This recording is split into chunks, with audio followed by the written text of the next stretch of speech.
అంటే ఈ మధ్య కాలంలో మీరన్నట్టుగా కొత్తగా ఇండస్ట్రీకి వస్తున్న వాళ్ళు గానీ, లేకపోతే యంగ్ పిల్లలు చిన్న చిన్న వాటికే చాలా నిరుత్సాహపడిపోతూ ఉంటారు. అంటే సరిగ్గా చదువుకోలేదనో, సరిగ్గా మార్కులు రాలేదనో, ఇంకోటి ఉద్యోగం సరిగ్గా లేదనో, ఏదో ఒకటి సాలరీలు సరిగ్గా రావట్లేదు. ఇలా ప్రతి చిన్న చిన్న విషయానికి కూడా ఇబ్బంది పడిపోతూ ఉంటారు. అధైర్యపడిపోతూ ఉంటారు.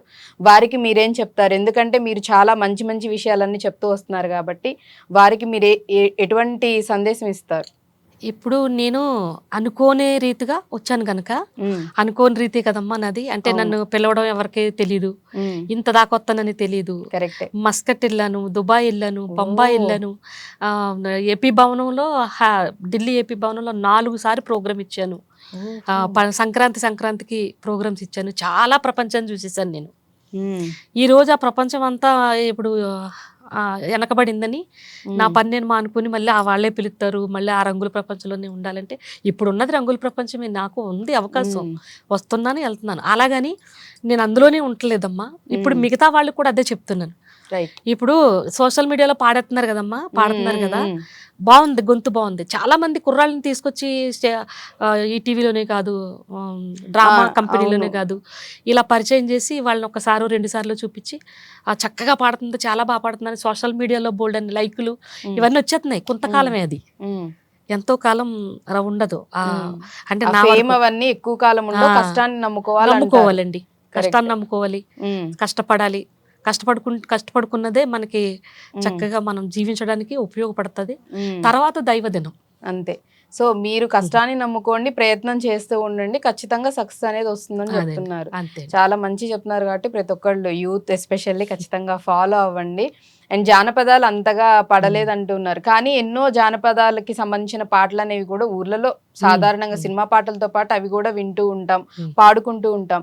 మీరలా ఇష్టపడిన పాట ఏదన్నా ఉందా? బాగా మీరు ఎక్కువ ఆ! సార్లు లేదు పాడుకున్నదో లేదండి. అనుకున్నదో? జానపద వైపుకి నేనెప్పుడు ఎళ్ళలేదండి. ఆ! ఇంకెన్ని పాటలు కూడా పాటలు అసలు పాడమన్నా సినిమా పాటలు మాత్రమే ఇంట్రెస్ట్. హ్మ్. సినిమా పాటలే పాడతానండి. మరి పాత మీ ఫేవరెట్ హీరో 'చిరంజీవి' గారని చెప్పారు. మరి హీరోయిన్? హీరోయిన్ అంటే విజయశాంతి గారండి. ఓహో! విజయశాంతి యాక్షన్ గారు క్వీన్. చాలా అంటే చాలా ఇష్టమండి నాకు. హ్మ్. ఆవిడ సినిమాలు అప్పట్లో పాత సినిమాల్లో ఆమె ఉండేవారు గనక, హ్మ్. 'కర్తవ్యం' సినిమా అనగా, హ్మ్. ఇంకా చాలా 'ప్రతిఘటన' సినిమా. 'ప్రతిఘటన.' ఆ! 'ప్రతిఘటన' సినిమా ఓహ్! చాలా ఆవిడ యాక్ట్ చేస్తుంటే ఏదో మేమే చేసినట్టు అంత ఫీల్ ఓహో! అంత అన్ ఇష్టం ఆవిడంటే. హ్మ్. హ్మ్. సో, 'కర్తవ్యం ప్రతిఘటన' బాగా ఎక్కువ సార్లెళ్లి చూసినట్టున్నారైతే విజయశాంతి థియేటర్‌కి గారు. వెళ్లి. అవునండి. విజయశాంతి గారి కోసం. హ్మ్. ఏమన్నా అంటే ఈ మధ్య కాలంలో ఎప్పుడన్నా మరి అవకాశం దొరికిందా ఆవిడని కలవటానికి గాని, లేదండి. లేదండి. కలిసే అవకాశం లేదండి. గాని? హ్మ్. అందరిని కలిసాను గానీ, విజయశాంతమ్మ గారిని మాత్రం నేను హ్మ్. చూడనే ఒకవేళ లేదు. విజయశాంతి గారు గనక కనిపిస్తే ఆవిడ ముందు నా కోసం ఏమన్నా పాట పాడండి బేబీ గారంటే ఏం పాడతారు మరి? విజయశాంతి ఈ అంటే విజయ్ మీకిష్టమైన ఇప్పుడు 'చిరంజీవి' గారంటే మీకెంతో ఇష్టం. ఆయన హ్మ్. కోసం మీరు ఆయన రిలీజ్ అయిన ప్రతి పాటలు మీరు పాడుకుంటూ ఉండేవాళ్ళు. అవునండి. అంటే పాటల విషయంలో కాకపోయినా ఆమె నటన ఇష్టమండి. హ్మ్. పాటలంటే ఆవిడ అన్ని జోస్ పాటలే గానీ, హ్మ్. హ్మ్. మెలోడీగా ఉన్నయయితే ఏమీ నాకు లేవు. అనిపిచ్చదు. హ్మ్.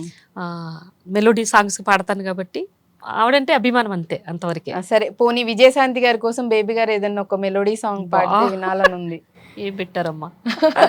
నీ చరణం కమలం మృదులం, నా హృదయం పదిలం పదిలం, నీ రాగాలే రసవేదాలు, నన్ను కరిగించే నవరాగాలు, అవి ఎదలో ఉంచిన చాలు, ఏడేడు జన్మాలు, నీ చరణం కమలం మృదులం, నా హృదయం పదిలం పదిలం. వావ్! ఎంత బాగా వచ్చిందో ఇది పాట. ఎంత నాకిష్టమైన పాడారో. జానకమ్మ గారు పాడిన పాట, హ్మ్. నాకిష్టమైన హీరోయిన్ యాక్ట్ చేసిన పాట. సో, ఇద్దరు ఇష్టమైనోళ్ళు కాబట్టే పాట గూడా అంతే ఇష్టంగా, అద్భుతంగా వచ్చిందనమాట. మరి ఈ ప్రయాణం మొత్తంలో మీ ఫ్యామిలీ సపోర్ట్ అంటే పిల్లలిద్దరిని గూడా ఆ! సెటిల్ చేసేసినట్టున్నారు. అయిపోయిందమ్మా. ఇప్పుడు ఇవన్నీ వింటుంటే అంటే ఇంతమంది నుంచి ఆదరణ, అందరూ గుర్తించి పాడారని చెప్తూ ఉంటే ఫ్యామిలీ ఏమంటూ ఉంటారు? మీ పిల్లలేమంటూ ఉంటారు? హ్మ్. అదంతా బాగానే పాడతానన్నది వేరు. ఆ! అందరూ సంతోషించిన తర్వాత అంతకు మించి సంతోషించడం. హ్మ్. మా పిల్లలు ఫుల్ సపోర్ట్ అండి. నాకు హ్మ్. ఎక్కడికైనా ఎళ్ళాలన్నా, నేనేదైనా నేర్చుకోవడానికి ఆళ్ళు ముందుగా నాకు ఆళ్ళ చదివి వినిపిత్తంటే అక్షరాలుంటాయి గదండీ! హ్మ్. నాకు ఏదైనా తప్పు వస్తే అది కాదు ఇలా పలకాలని మా పిల్లలు నాకు చెప్పేవారండి. ఓకే. ఇంటికాడ ఉమ్, ఏదైనా పాట, ఏదైనా ప్రోగ్రామ్ ఉందంటే 4-5 పాటలు ఏమైనా పాడాలమ్మా అన్నప్పుడు ఉమ్. ఆ పాటలకి నేను నేర్చుకునేటప్పుడు ఎప్పుడైనా తప్పు పాడితే మా పిల్లలు చెప్పేవారు. ఓ, తప్పులు పాడిన అక్షరాలు ఆ, ఏమన్నా అక్షరాలు అక్షర చెప్పేవారు. దోషం ఉన్నా గానీ అవి కూడా వాళ్ళు కరెక్ట్ చేస్తూ చెప్పేవారండి. ఉండేవాళ్ళు. ఆ విధంగా పిల్లలు కూడా సపోర్ట్ సపోర్ట్ చేసేవాళ్ళు. చేశారండి. అమ్మ, నాన్న, తమ్ముళ్ళు అందరికీ నేనంటే చాలా ఇష్టమండి. ఉమ్, మా అక్క చెల్లెళ్ళు ముగ్గురమండి. ఉమ్, 2 తమ్ముళ్ళు, మంచి ఫ్యామిలీ. ఉమ్. అందరూ ఉమ్మడి కుటుంబాలు. ఓ, ఉమ్మడి కుటుంబం నాకేం అన్నమాట. కష్టాలు వచ్చినా కష్టాలు ఏమనేది ఏం కాదండి. మనిషి అయిన తర్వాత ఏమైనా ఉంటాయి చిన్న కానీ చిన్న ఇబ్బందులు ఉన్నా గానీ ఏదేమైనా వాళ్ళందరూ సపోర్ట్ చేస్తారు. నాకు కుటుంబం ఉమ్, బాగానే ఉంటారండి. ఓకే. మరి ఊర్లో మీకు దోస్తులు ఉన్నారంటే మీరు పనులకెళ్ళినా వాటికెళ్ళినా తోడుగా స్నేహితురాళ్ళు అంటూ నేను ఉంటూ ఉంటారు. స్నేహం అంటే అందరినీ మామూలుగానే చూస్తాను కానండి, ఇలాగా తిక్కపోయేంత స్నేహం ఉండదండి. అంతేం లేదు. ఆ, ఎవరితో చెప్పుకుని అంటే ఎవరితో అన్నా చెప్పుకుని బాధపడేంత స్నేహం అయితే నాకు ఉమ్, ఎవరితో నేను చేయనండి, ఓకే. చేయలేదు కూడా. ఓకే. ఏదైనా వస్తే నాకు నేనే సాల్వ్ చేసుకోవడం, నేను అంటే నేను ఏదొచ్చినా ఏడవడం, మీరే చూసుకోవడం. నేను ఏడవడం, నన్ను నేను ఓదార్చుకోవడం, ఈ 2 నాదే. ఉమ్, అసలు ఇంకోళ్ళకి అవకాశమే. ఇవ్వనండి. వావ్. బయట వాళ్ళకి ఏం చెప్పను. నా నవ్వు తప్ప బయట ఏమీ వినిపించదు, బయటకి కనిపించదు, అసలు కనపడనివ్వరు అనమాట. కనిపించదండి. అంతా వెనకే నా ఉంచేస్తూ ఉంటారు. పిల్లలటి నేనేంటి అందరం కూడా ఉమ్, ఒక బాటలో పోతాం. ఓకే. మా గుట్టు సంసారం మాదే. మరి ఊర్లో అందరూ కూడా ఇంత ఆదరణ వచ్చిన తర్వాత సరే ఇంట్లో వాళ్ళందరూ మీకు ఎంతో సపోర్ట్ ఆ, చేస్తున్నారు, ఎంతో ప్రేమగా చూసుకుంటూ ఉన్నారు. అంటే ఊర్లో కూడా మీరు చెప్పారు కదా బేబీ ఈ పాట పాడు అని అప్పుడు అడిగి మరీ పాడించుకునే వాళ్ళని. మీకు ఇంత ఆదరణ వచ్చిన తర్వాత వాళ్ళందరూ ఎట్లా అంటే మిమ్మల్ని అలానే ట్రీట్ చేసేవాళ్ళ? పాతగా ఉన్నప్పుడు ఎలా ఉండేదో అలానే ఉండేదా లేకపోతే? వాళ్ళ చేయడం ఎందుకండి, ఉమ్, నేనే కలిసిపోతాను వాళ్ళలో. అంతేనా? అంటే నేను ఏదో స్థాయిలో ఉన్నారని నన్ను వాళ్ళలో చూడరు, ఓకే. నేను ఎక్కడో ఉన్నానని నేను అనుకోనండి. ఉమ్, ఎప్పుడు ఏమంటే ఏమే, ఆ, బయట మామూలు మేము ఇప్పుడు కలిసి ఎలా ఉమ్. ఉన్నామో మా ఊరు వాళ్ళతో నేను అలాగే ఉంటానండి. అదే ఇష్టం వాళ్ళకి. అంతేనా? బేబమ్మ నన్ను బాగా పాడావా మామూలు అని బేబమ్మ అడుగుతారా? అంటేనే ఇష్టం వాళ్ళకి. అంతేనా? ఆ, ఓకే. బాబులు బేబమ్మ అంటే ఇష్టం, బేబమ్మతో అలాగే మాట్లాడతారు. మరి బేబమ్మ గారు ఇంత బాగా ఇన్ని పాటలు పాడారు కాబట్టి అంటే ఈవిడితో ఇంకా ఇంకా పాడించుకోవాలనుంది కానీ ఇబ్బంది పెట్టదలుచుకోలేదు.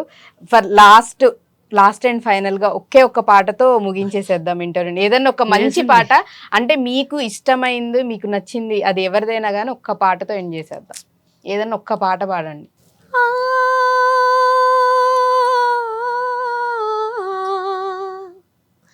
ఆ, ఆ, ఆ, ఆ, వెన్నెల్లో గోదారి అందం, నది కన్నుల్లో కన్నీటి దీపం. వెన్నెల్లో గోదారి అందం, నది కన్నుల్లో కన్నీటి దీపం. అది నిరుపేద నా గుండెలో చెలి నిట్టూర్పు సుడుగుండమై,